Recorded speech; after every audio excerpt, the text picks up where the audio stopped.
Tingnan nyo tong dalawa.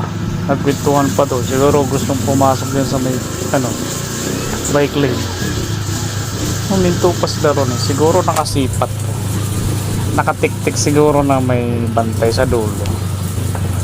Tingnan nga natin kung may bantay. Kasi walang lumulusot eh. Alam mo may bantay to kaya huminto sila to sa may dulo. Ayan. Meron kaya. Tingnan natin. Ito sa unahan. Diyan yan eh. Nakapwesto. Uy, mukhang meron nga. Kaya pala nakahinto sila doon sa dulo. Ayan no. Oh. Spatter. Ayan o. Ayan. Ayan, naka standing position no. O yan o.